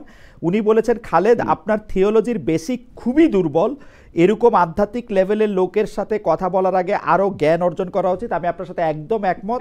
আমি গত 30 বছর ধরে তুলনামূলকভাবে ধর্মতত্ত্ব পড়তে চেষ্টা করতেছি, কিন্তু আমি দুর্বলই আসলে। ফরাদ ভাই, আমি আপনার কথায় আসি, যে যেইটা মানে আমি যে প্রশ্নটা আসলে করতে যেতেছি, যে আপনার যে কাজ, এটাকে যদি আমি সাধনা নাও বলি, কাজই যদি বলি, ছোট করে বললে, সেইটার ক্ষেত্রে এইটার কাজ তো আমার কাছে মনে হয় যে আপনি মানুষকে এক জায়গায় আনতে চান, একত্র করতে চান, মিল করতে চান, কিন্তু আসলে আপনি কি দেখলেন? আপনি যদি আপনার বিবেচনা করেন তাহলে কি আরো বেশি বিভেদ সৃষ্টি হইলো কিনা? দায় আমি কাউরে দিচ্ছি না, আমি কাজটারে বিবেচনা করতে যে মানে খালেদ, আমার মনে হয় কি যে আমরা কোনো ছোট্ট তর্ক দেখলে আমরা খুব ভীত হয়ে পড়ি। আমি মনে করি যে এই ইস্যুটা আসাটা বাংলাদেশের এখন এই মুহূর্তে, বিশেষত আমি খেয়াল করেন, একটা 5ই আগস্টে একটা গণঅভ্যুত্থান হয়েছে এবং 8ই আগস্টে গণঅভ্যুত্থানটাকে নস্যাৎ করে দেওয়া হয়েছে। আমি এরকম একটা দুর্বল যেখানে সরকার আছে আমাদের, আমরা একটা কনস্টিটিউটিভ প্রসেস, আমরা একটা গঠনমূলক একটা প্রক্রিয়ার মধ্যে ঢুকতে পারিনি। গঠনমূলক প্রক্রিয়া মানে হলো এই বিষয়টা কিন্তু আমরা জনগণের কাছে নিতে পারতাম, বলতাম যে দেখো ইসলাম তোমার ধর্ম, সকলের ধর্ম। তাহলে আমরা যখন নতুন করে একটা রাষ্ট্রটা বানাতে যাচ্ছি, তখন এই ধর্মের ভূমিকাটা কি হবে, কি করে আমরা এটাকে ব্যবহার করব, তার কি, তার প্রজ্ঞার দিকটা কি, তার বিভিন্ন রকম প্রস্তাবনা কি, তার প্রশাসনের প্রস্তাবনা কি, কেমন তার প্রাণ প্রকৃতি পরিবেশের সঙ্গে তার কি প্রস্তাবনা আছে। যেমন ধরুন, আমি একটা ছোট উদাহরণ দিই আপনাকে। আল্লাহ কোরআনে আমরা খলিফা, অন্য কোন ধর্মে কিন্তু মানুষকে এরকম খলিফা বলা হয়নি, যে আল্লাহর এই দুনিয়ার তারা আল্লাহর প্রতিনিধি এবং তাদের প্রধান কাজ হচ্ছে কি এই তার সৃষ্টিকে রক্ষা করা। তাই কত কত রেভলিউশনারি বক্তব্য। তার মানে আপনি এখানে এই যে বিষ দিচ্ছেন জমিতে, আপনি যে পানি বিষাক্ত করে ফেলতেছেন, আপনি বহু লোক ক্যান্সারে মারা যাচ্ছে, আপনার যে কোনো জীবের যে তার কোনো নিরাপত্তা আপনি দিচ্ছেন না, এই সবই তো ইসলামের অন্তর্গত। এই সবই তো ইসলামের অন্তর্গত। ইসলামকে আপনার ওই যে আবুল সরকার কি একটা শব্দ ব্যবহার করছে, এটা আমি ইসলাম ধ্বংস হয়ে গেল। ইসলামের তো ঠুনকা যে আপনারা আল্লাহর শানে বেয়াদবি করছেন। আরে ভাই, আল্লাহর শানে বেয়াদবি করলে আল্লাহ কি ওর জন্য, লোকটার জন্য কি বাতাস বন্ধ করে দিচ্ছে, পানি বন্ধ করে দিচ্ছে, খাওয়া বন্ধ করে দিচ্ছে? এগুলো কি ধরনের কথাবার্তা? তাহলে এই যে লোকগুলা যারা কমপ্লিটলি ইসলামের নামে সম্পূর্ণ ইসলাম বিরোধী লোক, ইসলামের সঙ্গে যে কোনো সম্পর্ক, এরা কিন্তু আজকে কোনো মজলুমের পক্ষে একটা কথা বলে নাই, অথচ জালিমের বিরুদ্ধে লড়াই করাটা হচ্ছে আমাদের এই পুরো ইসলামের প্রধান ধর্ম। তো শেখ হাসিনার আমলে এদিকে দেখেছেন আপনি লড়াই করতে, সেই হিসেবে দেখেন নাই। এরাই তো কওমি জননী উপাধি দিয়েছে এই যে কি বলে এই হাসিনাকে, ঠিক আছে না? এরা তো এই সময় তারা হেলিকপ্টারে ঘুরে বেরিয়েছে, বিয়ে তারা বাস করেছে, কারণ সেই সময় অন্য কোন, এই যে আমাদেরকে তখন দমন করা হয়েছে গত 30 বছর, আমাদের কথা বলতে দেওয়া হয়নি। যখনই আমরা কথা বলতে শুরু করেছি, তখনই আমাদের বিরুদ্ধে প্রচারণা শুরু হয়েছে যে উনি বাউলদের পক্ষে, উনি লালনের পক্ষে, উনি এই উনি সেই। তো তুমি আসো, আমি তো ওই পুরনো ওয়েস্টার্ন বাইনারি দিয়ে তো আমি চলি না। আপনি তথাকথিত ধর্ম বনাম ধর্ম নিরপেক্ষতা, এই বাইনারি তো একটা কলোনিয়াল বাইনারি, এটা তো একটা সাম্রাজ্যবাদী বাইনারি। আমার ধর্মের মধ্যে কি ভালো কিছু নাই? আমার ধর্মের মধ্যে বলতে কি আমি ইনাতুল্লাহ আব্বাসী, এটা হলো? এটা কি করে ইসলাম এত নিকৃষ্ট? এটা হতে কি করতে পারে? ফরাদ ভাই, আপনি যদি আমার সাথে যারা দর্শকরা যুক্ত আছেন তারা আপনাকে একটা জি। মৌলিক প্রশ্ন আমাকে করতে বলতেছেন, আমি কি করব? একগুচ্ছ প্রশ্ন। হ্যাঁ, মৌলিক প্রশ্ন হচ্ছে যে আপনি কি মুসলমান? এই তো, আপনি এখন চলে গেছেন কোন জায়গায় জানেন? আমি না অনেক পরিচিত। ফরাদ ভাই, দিস ইজ নট মি। যারা এই প্রশ্ন জি। যারা এই প্রশ্নটা করে, আচ্ছা ঠিক আছে, আপনি এখন মানে কি হলে মুসলমান হন? সেটা তো আমি জানি না। কি হলে- আপনার কাছে তারা একটা হ্যাঁ না উত্তর চাচ্ছেন। না, হ্যাঁ না উত্তরটা ডেফিনেটলি, কেন আমি হ্যাঁ না উত্তর দেব? ও আমি নিজে জানে না আমি- কে আমি মুসলমান, আমি কে কি মুসলমান। বুঝি সেটা আমি ওই আপনাকে বললাম বলতে পারি। ভাই। আমি কি বুঝি ঠিক এটা আছে। আপনাকে বলতে পারি। আমি যদি সর্বশক্তিমান হিসেবে আল্লাহকে স্বীকার করি এবং তার মেসেঞ্জার হযরত মুহাম্মদ সাল্লাল্লাহু আলাইহি ওয়াসাল্লামকে স্বীকার করি, তাহলে আমি মুসলমান। কলিমা শাহাদাত আমি যদি পড়ি, যতক্ষণ পর্যন্ত আমি এটা না মানে এটার উল্টাটা না বলবো, ততক্ষণ পর্যন্ত আমি মুসলমান। এটা হলো আমি বুঝি। আচ্ছা, প্রথমত হলো যে আপনি যেটা বলতেছেন সেটা হলো যে ইসলাম বলে যে যে কোনো মানুষ তার জন্ম থেকে তার ফিতরাত অনুযায়ী সে মুসলিম, সে ইসলামের অন্তর্গত। সমাজের শিক্ষার মধ্য দিয়ে সে তার ধর্ম থেকে চ্যুত হয়। আর দ্বিতীয় হচ্ছে, আমি তো একটা মুসলিম পরিবারের জনগণ, আমি তো আল্লাহর সম্পর্কে, আল্লাহ শব্দটা অন্যরা বলে বিশ্বাস আর আমি বলি ঈমান। কারণ ঈমান শব্দটা মানে হচ্ছে আত্মসমর্পণ করা। ঈমানের মধ্যে বিশ্বাস নাই। বিশ্বাস শব্দটা এসেছে খ্রিস্টানিটি থেকে। যারা বলে এটা বিশ্বাস, তার মানে হচ্ছে এটা তার বিশ্বাস, তো তার বিশ্বাসের ধর্মের কোনো সম্পর্ক নেই। আপনি আত্মসমর্পণ করেছেন কিনা বলুন, আপনি আল্লাহর কাছে হাত তুলছেন কিনা যে আমি মানুষ, আমি মরণশীল, এবং আমি অবশ্যই সমস্ত সত্যের দাবিদার হতে পারি না। তুমি আমাকে যতটুকু জ্ঞান দিয়েছো, তুমি আমাকে যতটুকু প্রজ্ঞা দিয়েছো, আমি ততটুকু এই জগৎ সম্পর্কে ব্যাখ্যা করব এবং সততার সঙ্গে। আপনি এটা যখনই বলবেন তো স্বভাবতই আপনি মুসলমান। আর আপনি যদি কর্ম পড়েন তো অবশ্যই, তো কর্ম তো আমি একটু আগে বললাম যে আপনি লা ইলাহা পড়লেন কিন্তু অর্থ বুঝলেন। আবার ফকির লালনা আরেকটা নাম বলি, যে সে বলছে নামেরই সহিত রূপ কি স্মরণে রাখিয়া জপ। মানে আপনি যখন আল্লাহ বললেন, আপনি যদি রূপটা আপনার মধ্যে না থাকে, কাকে ভজনা করছেন আপনি তো জানেনই না। আপনি কি আল্লাহকে ডাকতেছেন না শয়তানকে ডাকতেছেন? কারণ আপনি তো আল্লাহ নাম থেকে জমিন করেন, আল্লাহ শব্দটা উচ্চারণ করা তো শিরকি। কারণ আল্লাহ তো অক্ষর না, তিনি তো গায়েব।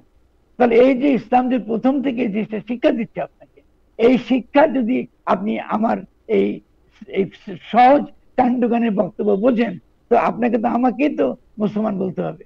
আমি তো মুসলমানদের পরিচয়ের ব্যাপার, আমি কেন এই পরিচয় ঘাড়ে বহন করব?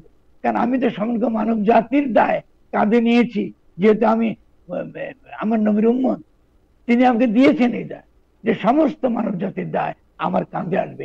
এই অর্থে আমি মুসলিম। ফলে আমি আজকে যে প্রজ্ঞার কথা বলছি, জ্ঞানের কথা বলছি, এইসব মূর্খদের বিরুদ্ধে লড়াই করছি এবং নিজেকে হাজির করছি বধযোগ্য জীব হিসেবে, এটা এই নবীর আদর্শে উজ্জীবিত হয়ে এটা করছি। কারণ তিনি তো লড়েছেন এবং পাশাপাশি একই সঙ্গে তাদেরকে মোকাবেলা করছেন। আমাদের এই পরিস্থিতি আমরা আছি, যে পরিস্থিতিতে আমরা এদের সঙ্গে মোকাবেলা করতে হবে। এটা একটা জাহিলিয়াতের ভিতর দিয়ে আমরা যাচ্ছি। এই জাহিলিয়াতের দুঃখ বাংলাদেশের জনগণ অবশ্যই এটা অতিক্রম করবে। ৭১ আমরা লড়াই করেছি এক ধরনের জাহিলিয়াতের বিরুদ্ধে, এটা রিপিট করছে আবার। এবারে রিপিটটা কিন্তু শুধু বাংলাদেশে হবে না, সারা উপমহাদেশে হবে। ফরাদ ভাই, কোশ্চেন নাম্বার ২, এই যে আপনি সমস্ত পৃথিবীর মানুষের জন্য আপনার নির্দিষ্ট দায়িত্বের কথা আপনি বলতেছেন, কিন্তু ইসলাম ধর্মের অনুসারী হিসেবে আপনার কি কিছু লক্ষণ প্রকাশ করা উচিত? যেমন ধরেন কিভাবে আপনার লেবাস হবে, কিরকম আপনার দাড়ি হবে, কিরকম করে আপনি নামাজ পড়তে যাবেন, আপনি কিভাবে এটা পালন করবেন, সেটা থাকা উচিত কিনা? এটা তো আপনি আকীদা দিয়ে চলে গেলেন, আপনি তো এখানে বিভাগ করে ফেলেন। হ্যাঁ, আপনি আল্লাহ কি বলছে যে বাংলাদেশের জনগণের লুঙ্গি পরা, তাদের জনগণের পোশাক পরাটা ভুল, আরবদেরটা পড়তে হবে, কোথায় লেখা আছে? যারা আরবদের টানতেছে তারা অ্যান্টিজম শেষ করে মরে যায়। যারা আরবের পোশাক পরে নিজেকে মুসলমান দাবি করে, এটা তো স্বভাবতই আল্লাহর বিরোধী। আল্লাহ তো বৈচিত্র্য সৃষ্টি করে। তিনি কোরআনে বলছেন আমি বিভিন্ন জাতি, বিভিন্ন সংস্কৃতি, বিভিন্ন ভাষা তৈরি করেছি যেন তারা পরস্পরকে চিনতে পারে। কিন্তু আপনি আরবের সংস্কৃতি আমাদেরকে চাপিয়ে দিচ্ছেন। আমি বাংলার কথা বলি, বাংলা ভাষায় কথা বলি, তো বাংলা ভাষাকে আল্লাহ দেয় নাই নাকি শয়তান দিচ্ছে? এটা আমার সংস্কৃতি, আমার সংস্কৃতিকে রক্ষা করে আমার। এবং আমি যেহেতু নবীর উম্মত, যেহেতু আমি মুসলিম, আমি ইসলাম গ্রহণ করি। ইসলামটা গ্রহণ করি কি দিন আকারে গ্রহণ করি, বিশ্বাস আকারে গ্রহণ করি। ওই দিনের যে কাজটা আমি করছি এখন ফরাদ মাদার যে কাজ করছে, এটাই দিনের কাজ, এটাই ধর্মের কাজ, এটাই ইসলামের কাজ। তার মূর্খদের বিরুদ্ধে লড়াই করা, যারা এই বাংলাদেশের ৭০ কোটি মানুষকে বিপদে ফেলে দিচ্ছে আন্তর্জাতিক ভাবে, যারা 17 কোটি মানুষের তাদের জীবন জীবিকা, তাদের ভূমি ধ্বংস হয়ে গেছে, বিষাক্ত হয়ে গেছে, খেতে পাচ্ছে না, মারা যাচ্ছে, স্বাস্থ্য ব্যবস্থা নাই, কিছু নাই, এর জন্য আমি কাজ করছি। তো এর চেয়ে বড় ইসলাম আর কি হতে পারে? এর চেয়ে বড় ইসলাম কি? নামাজ রোজা জাকাত আমি দেন, এটা যদি আমি না করে থাকি, অবশ্যই আমি করি। যদি আমি না করে থাকি, যে কেউ যদি না করে থাকে, এটা আল্লাহর উপর ছেড়ে দিন, তিনি তাকে শাস্তি দেবেন। কিন্তু আপনি যে একটা ছোট্ট জীবকে বিষ দিয়ে মারলেন, এর কি উত্তর আপনি দেবেন রোজ হাসরে গিয়ে? আমাকে পারেন, আপনি যে বিষ ব্যবহার করছেন। এই হুজুরা যে কোকা কোলা খায়, এই কোকা কোলার টাকা আপনাদের গিয়ে পরে প্যালেস্টাইনের যে বাচ্চাদের উপর যে বোমা মারা হয়, তারা যেসব ভোগের জীবন তারা পালন করে, এই ভোগী জীবনটা কি ইসলামী জীবন? আপনি হেলিকপ্টার চড়ে ওয়াজ করতেছেন, নবীকে হেলিকপ্টার চড়ে ওয়াজ করছে? বলেন আমাকে। কিন্তু আপনি কিসের ইসলাম কথা বলছেন? এটা তো কিন্তু হেলিকপ্টারে চড়ার মধ্যে তো দোষ নাই, বেশি তাড়াতাড়ি আমি তো বলি নাই, আমি না, ডেফিনেটলি দোষও আছে। আপনার জীবনের মধ্যে মিথ্যাচার নাই, আপনি জনগণের কাছে নাই, কারণ আপনি কেন আপনার আশেপাশে বক্তৃতা দিবার সুযোগ নেই আপনার। আমি বলছি না এটা দোষ বা বিদোষ, তা না, এটাকে বিরাট করে ইনফ্লেট করা হয়। ওকে, এই যারা এই জায়গায় গেছে, এরা সাধারণ মানুষের ব্যথা তারা বুঝে না, সাধারণ গরিব মানুষের ব্যথা তারা বুঝে না, একটা বাউলের ব্যথা তারা বুঝে না। আপনি লাথি মারছেন তাকে। আমি প্রথম দিন যখন আবুলের তো পুরো ঘটনা ব্যাখ্যা করছি, যে আবুলে যখন পুরো জিনিসটা শুনেছি, আমাকে তৎক্ষণাৎ গোয়েন্দারাই বলেছে যে তিনি ভাই যেটা বলেছি ওনাকে তো এরা সব ধরে নিয়ে এসে পিটিয়ে মেরে ফেলে, তো আমরা এই জন্য নিয়ে এসেছি। আমি ঠিক আছে ভাই, আপনি তাকে রেখে দেন, কিন্তু আপনার কোনো মামলা তাকে দেবেন। এগুলো আমরা আলাপ আলোচনার মাধ্যমে এগুলো আমরা সমাধান, এরপরে মামলা দেওয়া হবে।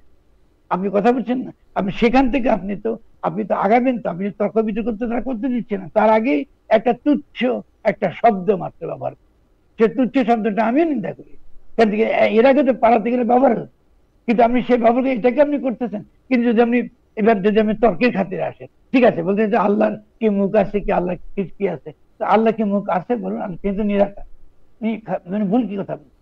আল্লাহ কি মুখ আছে? যারা এটাকে বলতেছে এটি ইসলাম বিরোধী বলছে, তাহলে এটা ওদের কোথায় ইসলাম বিরোধী হবে? আল্লাহর মুখ আছে আমাকে বলেন, আপনি আল্লাহর হাত আছে? আমরা তো নিরাকারের উপাসনা করি। তাহলে আমাকে আপনি বলেন যে যারা এটা বলতেছে, আপনি ওই যে চিলে কি কান নিয়ে গেছে, আপনি চিলের পেছনে পেছনে আমি দৌড়াচ্ছেন, এবং নামছেন, এবং কেন এই লোকগুলো এদের পেছনে নামলো? এর কারণটা হচ্ছে আমাদের অর্থনৈতিক ব্যবস্থা। লোকগুলোকে আমি দোষ দিচ্ছি, যারা আমাকে আজকাল গালিগালাজ করছে, এসে আমার ফেসবুকে গালিগালাজ করছে, এদেরকে আমি দোষ দিই, কারণ এরা এই ইকোনমিক পলিসি এই গত কয় বছর আমাদের এই দীর্ঘ 72 থেকে আজ পর্যন্ত এই মানুষগুলোকে আমরা কিন্তু তাদেরকে যে সচেতন করা, শিক্ষিত করা, ইসলাম সঙ্গে প্রপারলি জ্ঞান দেওয়া, এটা তো আমরা করি নাই।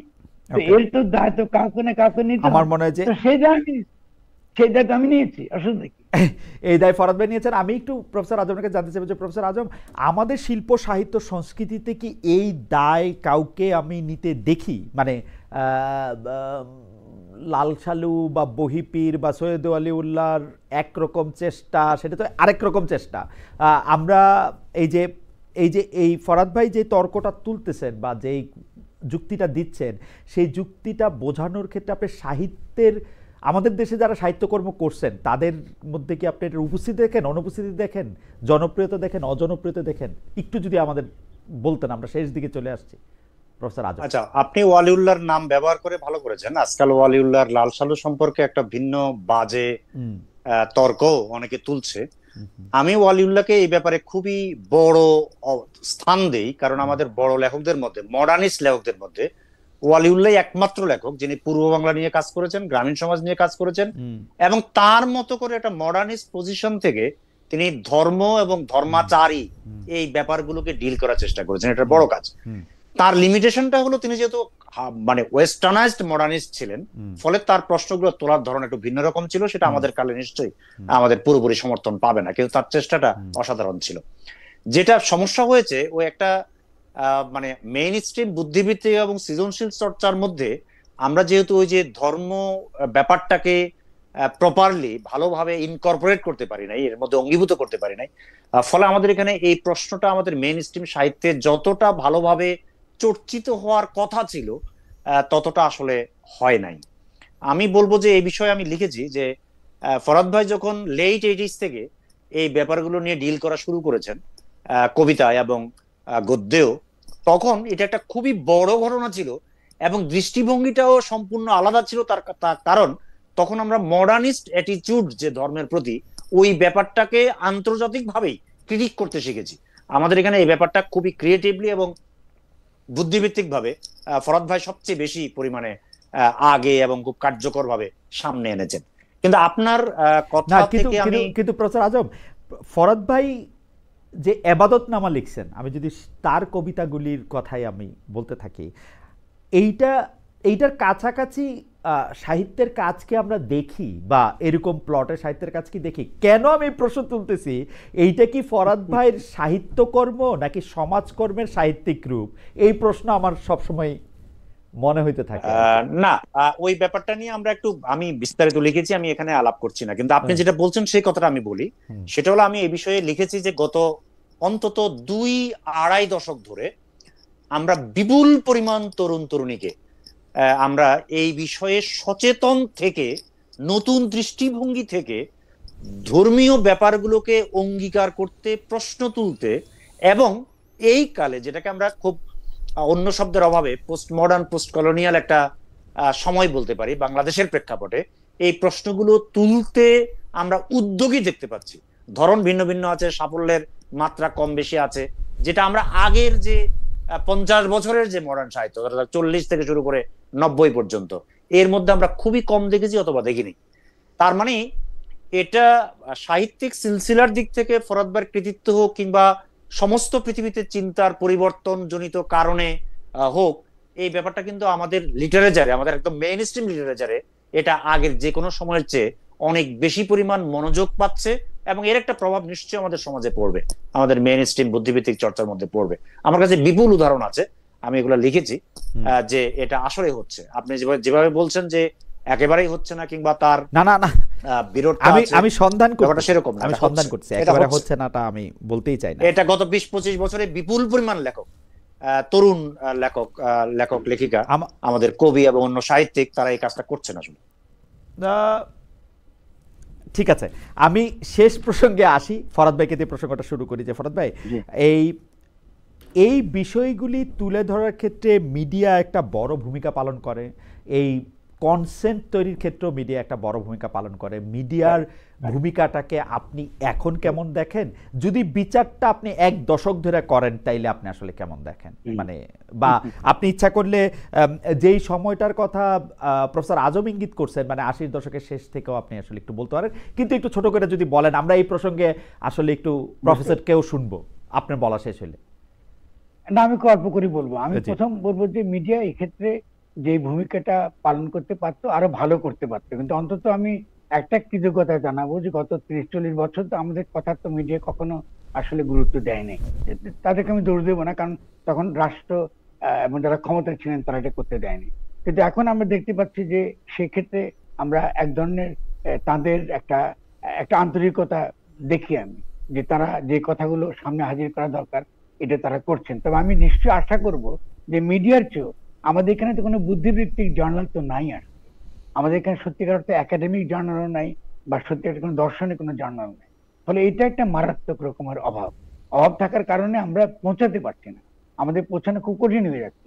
এবং অন্যদিকে এসব বিষয়ে গবেষণা করা রাষ্ট্রের তরফ থেকেও, যে আপনি যে কাউকে কোনো একটা অনুদান দিয়ে যে এই ব্যাপারে আরো গভীরভাবে আপনি প্রবেশ করবেন, একটা তর্ক বিতর্ক করবেন, একটা সামাজিক একটা মত তৈরি করবেন, বা বিভিন্ন মতগুলোকে চিহ্নিত করবেন, এরকম কিন্তু কোনো আপনার অবস্থা নেই।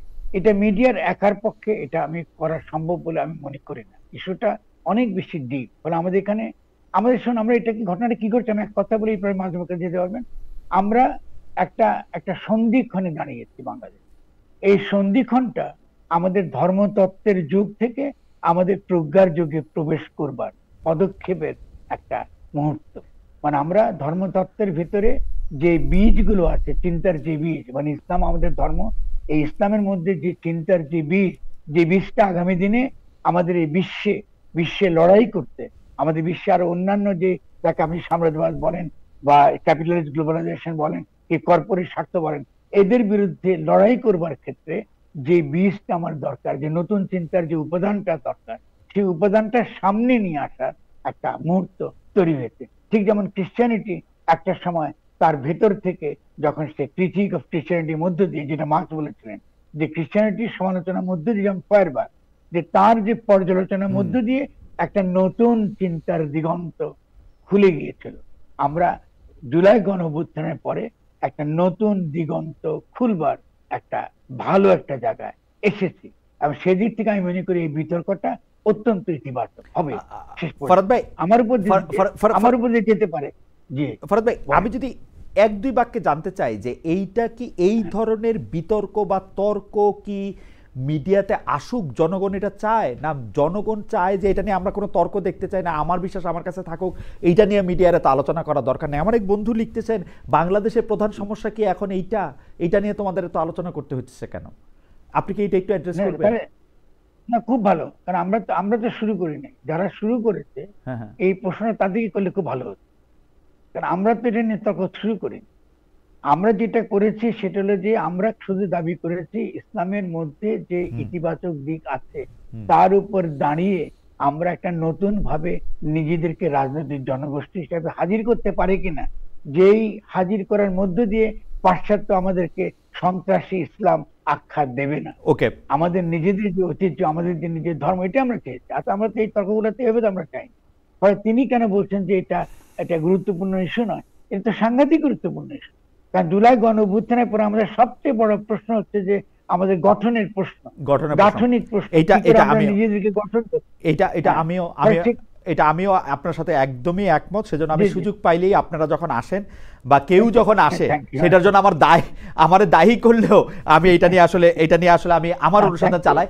আমি প্রফেসর আজমকে এই প্রশ্নটা একটু করতে চাই। প্রফেসর আজম, আপনি মিডিয়াকে কেমন করে দেখেন যে এই আলোচনাটা বা এই তর্কটা এই সামনে আনার জন্য, জিয়ে রাখার জন্য বা বাড়ানোর জন্য, কমানোর জন্য কি করে? আসলে ফু দেয়, নিভায়, জারি রাখে? না, মিডিয়া তো ধরেন, আপনি হয়তো কতটা স্বীকার করবেন জানি না, মিডিয়া তো অত স্বাধীন সত্তা নয়, যেটা ফরহাদ ভাই একটু ভিন্নভাবে আলাপ করলেন। এটা সমাজের যে বুদ্ধিভিত্তিক চর্চার ধরন আছে, যারা সেখানে উপস্থিত হবে, আবার সমাজে যে ক্ষমতা কাঠামোর এবং শ্রেণীগত নানান ধরনের বিভাজন আছে, সেগুলোর তো একটা ম্যানিফেস্টেশন মিডিয়া। আর আরেকটা গুরুত্বপূর্ণ ব্যাপার হলো যে মিডিয়া বলতে তো আমরা এখন অন্তত গত 10 বছরের বাস্তবতায় আমরা তো আর শুধু প্রতিষ্ঠিত হাউস নির্ভর মিডিয়া আর বুঝবো না। কারণ অন্য যে মিডিয়া যেটা আসলে কোনো নির্দিষ্ট কাঠামো বা ছকের মধ্যে নাই, তারাই এখন আসলে জনপরিসরে অনেক বেশি পরিমাণে রাজত্ব করে। এই দিকগুলো বিবেচনা করে আমি বলবো যে আমি মানে প্রপোর্শনে, লক্ষ্যে খুব একটা সমস্যা দেখি না, বরং খানিকটা আমি দেখি যে প্রস্তুতিতে সমস্যা আছে, কিংবা যে ব্যাপারটা যে পরিমাণ সময় দেয়, যে পরিমাণ মানুষগুলো আসে, তারা যদি ওই একদম প্রথমে আমি যে কথাটা বলেছিলাম যে কথা কিভাবে তুলতে হবে, প্রশ্ন কিভাবে তুলতে হবে, একটা জিনিসকে কিভাবে সুযোগ হিসেবে গ্রহণ করা যায়, যে ব্যাপারে বিপুল পরিমাণ মানুষের মনোযোগ আছে, সেসব বিষয়ে কিভাবে একটা প্রোগ্রাম সেট করা যায়, কিভাবে কথা এগিয়ে নেওয়া যায়, ওইসব ব্যাপারে আমি প্রস্তুতির এবং গভীরতার কিছু খানিকটা অভাব দেখতে পাই। কিন্তু এটার জন্য আমি মিডিয়াকে দায়ী করব না, এটা আমাদের সামগ্রিক সামাজিক প্রস্তুতিরই আসলে অভাব। আমি এভাবেই দেখব ব্যাপারটাকে। ফরহাদ ভাই, অনুষ্ঠান শেষ, কিন্তু একটা প্রশ্ন আমাকে করতেই হবে, যে প্রশ্নটা আমাকে লক্ষ লক্ষ লোক, মানে যারাই যুক্ত হয় তারাই করতে চায় বা তারা করে, আমাকে করে না আসলে। প্রশ্নটা হচ্ছে, ফরহাদ ভাই, ফেব্রুয়ারিতে কি ইলেকশন হবে? এটা প্রফেসর আজমকেও শুনবো। সব প্রশ্নের মধ্যে এই প্রশ্নটা আসে, ফেব্রুয়ারিতে ইলেকশন হবে কিনা, আপনার কি মনে হয়? না, আমি তো কি বলেন, আমি তো গণক না। আমি খালি বলতে পারি যে ফেব্রুয়ারিতে ইলেকশন করবার যে শর্তগুলো আছে, সেই শর্তগুলো আমি অনেক কম দেখি, এবং আমি কিছু বিপদ দেখি। আচ্ছা, আপনি ইলেকশনটা করার বিপদটা হলে ইলেকশনটা আপনি করাতে চাইছেন সেনাবাহিনীকে দিয়ে, আচ্ছা, কার্য, ওকে, এবং সেনাবাহিনীকে জনগণের বিপরীতে, ম্যাজিস্ট্রেসি দিয়ে জনগণের বিপরীতে দাঁড় করানো, মানে এই ধরনের নির্বাচন করতে গেলে তো মারপিট, দাঙ্গা হাঙ্গামা হবে, এবং সেক্ষেত্রে সেনাবাহিনীকে ইনভলভ করানোটা আসলে প্রতিষ্ঠানকে দুর্বল করে, মারাত্মকভাবে দুর্বল করে। এবং দ্বিতীয়ত হলো যে আপনি তো ইলেকশনটা হতেছে তো মেইনলি, যেটা আমার যে থিসিস, যেটা লুটেরা মাফিয়া শ্রেণী তাদের মধ্যে একটা বন্দোবস্ত হচ্ছে যে তারা রাষ্ট্র যেমন আছে তেমনি থাকবে, তারা নতুন করে আবার লুটপাট করবে। তো সেদিক থেকে নির্বাচনে কতটা ইতিবাচক ফল জনগণ পাবে? না, আমরা তো যারা থাকে তারাও লুটপাট করে, যারা আসে তারাও লুটপাট করে, যারা ছিল তারাও লুটপাট করে, আমরা কই যাব? আমাদের যাওয়ার জায়গায় যারা আসে তারাও তো লুটপাটই করতেছে।